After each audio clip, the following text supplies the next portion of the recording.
Welcome back. Is your family planning on traveling during this holiday season? I know we've decided not to travel or have family come during these holidays. It will be different, but we feel like that's the best choice. So there's many things that you need to decide and weigh and consider while you're thinking about how to celebrate this holiday season in a safe way. And I spoke with Dr. Bob Arnot recently, and he has some ideas on what you can do to navigate this tough time. Let's take a look. While the CDC recommends that you reduce your risk of contracting or spreading COVID by avoiding travel, there is recognition that many families will be gathering during Thanksgiving and the holiday season. What are some things that they can do to reduce their risk? Well, Emmy Award-winning medical journalist Dr. Bob Arnot is joining us today with tips, advice, and resources to help increase safety. Dr. Bob, thanks for joining us once again here on Park City Television. And Christine, thanks so much for keeping the viewers safe. It's a great service you perform there. So what are the latest recommendations from the CDC to reduce risk when traveling? So number one, don't travel with 150,000 cases a day if you can possibly avoid it. If you have to, on the way to the airport, make certain that all the windows to the car are open, even if it's cold outside. Make sure you have your mask on. Stay 6 feet away. Airliners have proven pretty safe. They've got good ventilation, good air exchange systems, good HEPA filters to be able to keep you safe. Your real risk is going to be closed indoor spaces.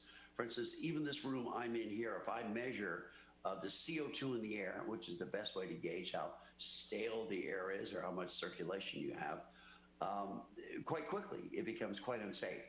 And so as you go to Thanksgiving dinner, if you go into a restaurant, remember those closed indoor spaces, you're going to accumulate virus because it is now thought to be airborne, meaning it's sitting and lurking in the air for minutes to hours.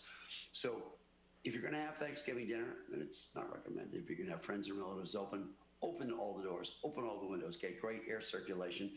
And the new CDC guidance is that there's a gradation between masks. They used to say, cotton used to just protect people around you if you had COVID. Now they're saying you can protect yourself. 1 layer of cotton, maybe 5% protection. 3 layers of cotton, 50% or more protection. Surgical mask, 67% protection. And these N95 substantial equivalents, 97.6% on average protection. As Redfield testified before the CDC hearings in Congress, it may be more protective than the vaccine, and it's here right now. So when you take deep breath, they cinch properly around here. Don't wear them below your nose where they're completely useless. When you take them off, don't touch the front of the mask. You have to assume there's virus on there. Take it off by the ears. With the air quins, you can actually use a 75% ethanol, spray it 30 times, leave it for an hour. It's good to go the next day, so you can use it for 10 days.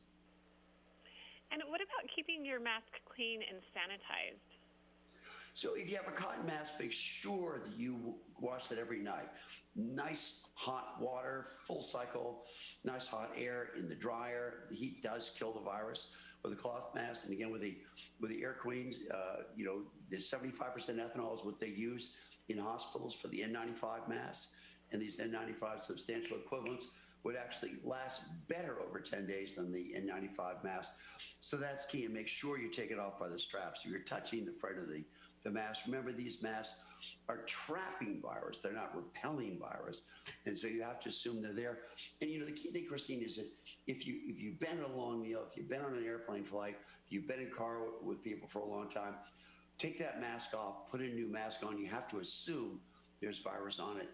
If you're a nurse or a healthcare provider, you're changing masks after every patient. So, be safe, be smart.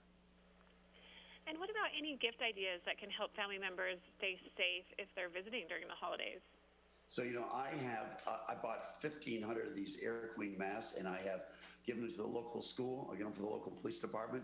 I bought another 500 for my brothers and sisters and their children and grandchildren. And it's a great gift because once you have the knowledge that great quality masks are just much better, you have the real opportunity to save a life by giving these gifts, and maybe get some of the sanitizer to go along with that. People are very appreciative. When I was down at the local school the other day, there were teachers with tears in their eyes thanking me for these new masks that are so highly breathable and allow them to teach effectively and still stay safe.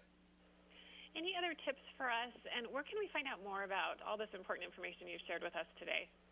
So the airqueen.com official site is a great place to go. Put in the code word SAFE and you'll get a discount. So say I've bought 2,000 from them. Great customer service there. Great mask, and it'll keep you and your family safe. Perfect. Well, thank you so much, Dr. Bob Arnot, for joining us today. Have a great and safe holiday season. Oh, you too. Thanks for keeping your viewers safe, Christine. Very appreciative.